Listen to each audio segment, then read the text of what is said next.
You've probably found yourself putting some items aside at the till. Grocery shopping has become even more stressful with rising food prices linked to fuel price hikes. Farmers want government to intervene and consider options to buffer cost pressures that do impact food security and prices rather. Now, AgriSA Executive Director Christo van der Rheede joins us now to discuss this. Christo, thank you so much for your time this morning. Good morning to you. Let's talk about the knock-on effects on this fuel price. I mean, reaching all-time records, 24 rands we're seeing for fuel. What's the impact on food security in the country? The rising price of diesel as well as petrol do have a major impact on affordability of food, especially on the consumer side. Consumers are under tremendous pressure. Their buying power is decreased due to this rising cost. But on the other hand, farmers who play a critical role in terms of food production, they themselves are under huge pressure.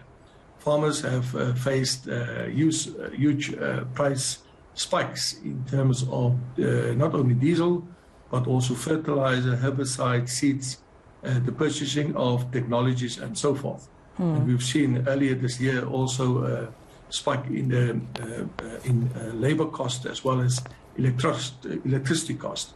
And that in itself places farmers and farming production under huge pressure. In terms of farmers, I mean, what's the impact on them directly? Because we're talking about consumers here in terms of obviously the prices that they have to pay once they've put the food in their basket. But obviously, farmers can only control that price to a certain extent. What's the impact on these farmers, Christo, and what relief do they need? We've called on government to consider increasing the diesel rebate. Members of African farmers do not get any production support like their Chinese, European, United States as well as Brazilian counterparts. We have to survive on the diesel rebate that government provides. Increasing that will bring much needed relief.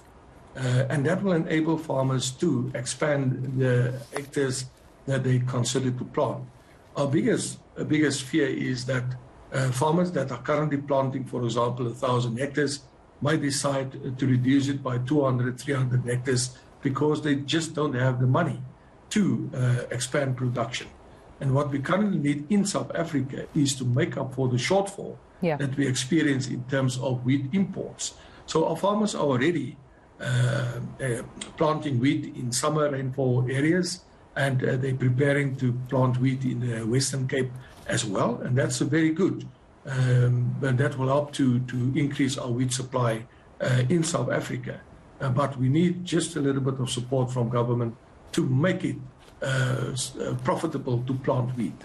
Yeah, I mean, you're obviously calling for this intervention to the diesel rebate scheme because I understand that, farmers receive little to no support from government, this in comparison to their international competitors. Why is there no support so far, or at least at the magnitude that the other international competitors receive?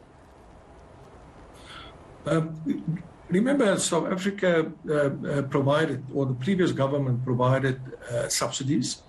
We had all kinds of credit boards at that point in time. That was before 1994.